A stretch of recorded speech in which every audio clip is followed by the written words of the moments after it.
Bonsoir à tous et bienvenue dans Au quotidien la suite avec ce soir Enzo Maubert, notre journaliste pour nous accompagner. Rebonsoir Enzo. Bonsoir Aurélien. Et Vanessa Bélier. Bonsoir Vanessa. Bonsoir. De l'Office de tourisme des Alpes-Mancelles. Ce soir, tu voulais nous parler d'un lieu emblématique des Alpes-Mancelles qui vient de rouvrir, le domaine du Gassot. Aujourd'hui, un lieu de loisirs et de culture, mais ça n'a pas toujours été le cas. C'était un usage tout à fait différent qu'il y avait avant. Oui, exactement. On se lance là ? Bah oui.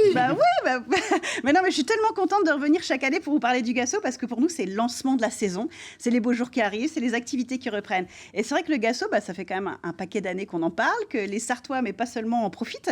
Mais c'est pas juste un lieu d'activité. Il faut savoir qu'au milieu du 19e siècle, sur Saint-Léonard-des-Bois, on exploitait énormément le sol.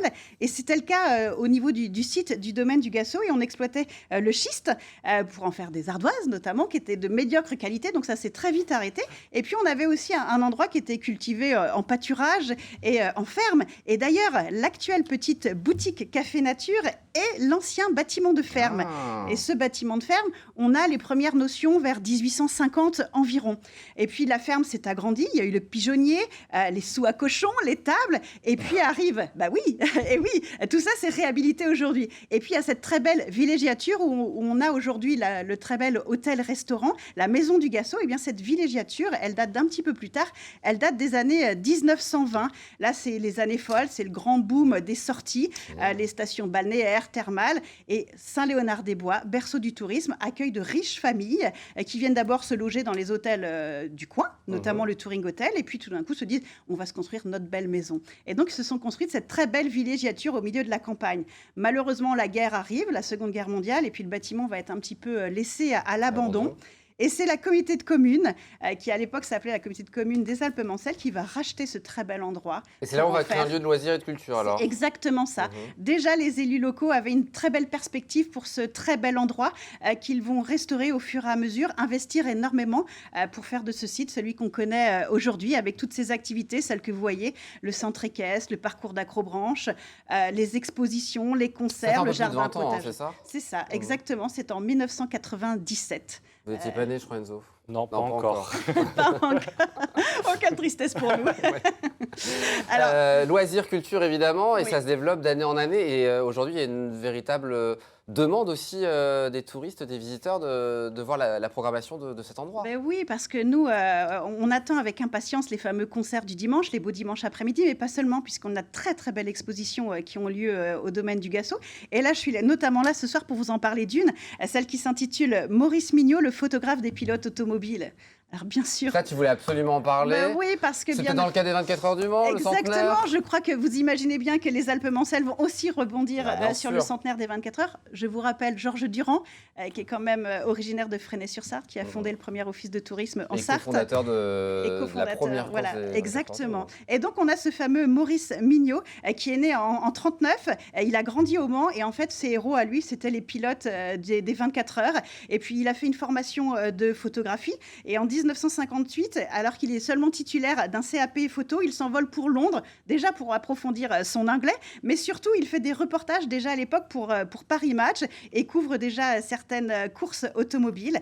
Et puis c'est en 62 qu'il va créer sa propre agence de photo Actualité à Coulennes, donc juste à côté de vous. Il va porter cette agence avec sa femme, et puis son œil de photographe va l'emmener sur de nombreuses épreuves automobiles, que ce soit les 24 heures, mais pas seulement. Rallye, Formule 1.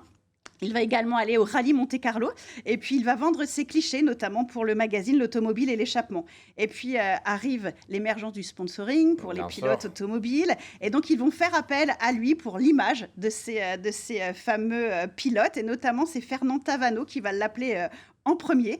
Et donc là, il va lancer sa carrière de photographe des pilotes automobiles. Et donc, Maurice Mignot expose pendant tout l'été dans le pigeonnier du domaine du Gassot. L'exposition a débuté le 5 avril et elle s'achèvera le 20 septembre. Donc, c'est plusieurs clichés de ce très grand photographe qui sont exposés.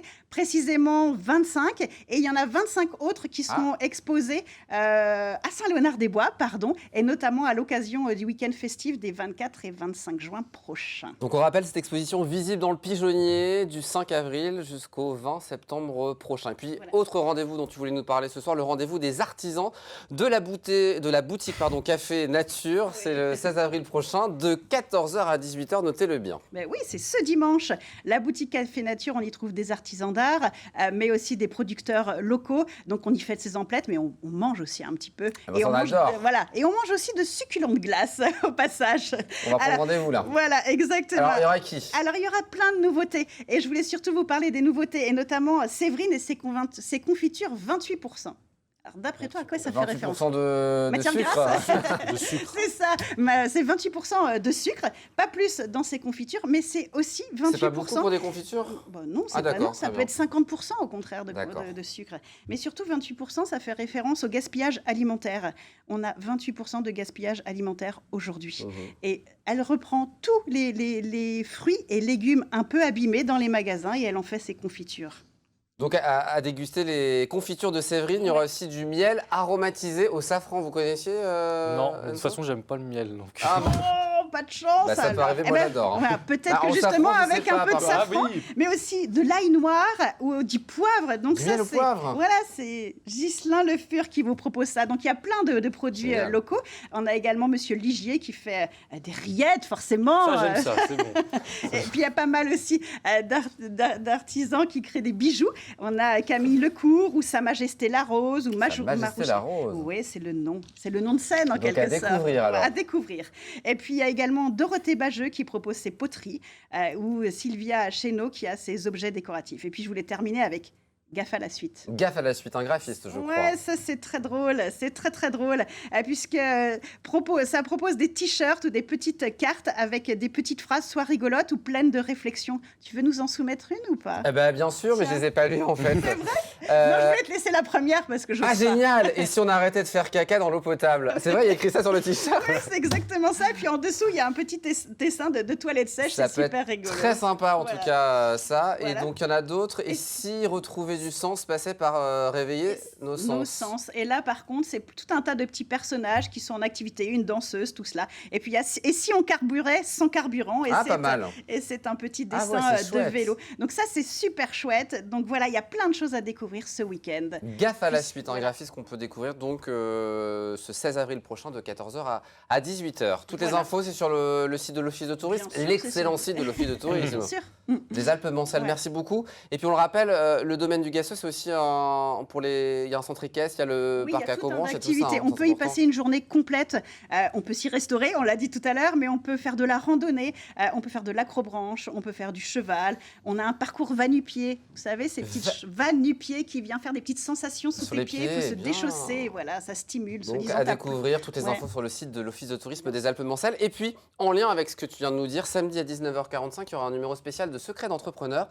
Chaque mois, vous le savez, Patrice Mété donne la parole à un chef d'entreprise sartois dans le cadre d'un entretien intimiste en face à face. Et ce mois-ci, rencontre avec Dorine Garnier. Tu la connais, j'imagine? Bien sûr, elle fait partie des gérantes. Voilà, co-gérante de cette maison du Gassot dans les Alpes-Mancelles pour mieux connaître cette belle aventure au sein de cette maison du Gassot. Voilà pour ce rendez-vous complet sur les Alpes-Mancelles. Merci beaucoup, Vanessa. Merci à vous et puis plein d'autres choses à venir. Bon, pas de miel pour vous, mais il y aura des rillettes du côté des Alpes-Mancelles. C'est bon. Merci beaucoup, Enzo. Très bonne soirée à vous. Dans un instant, l'infiltré du dimanche avec cette semaine Lilian Braun. On se donne rendez-vous demain, 18h30. On prend rendez-vous. À demain. Bonne soirée.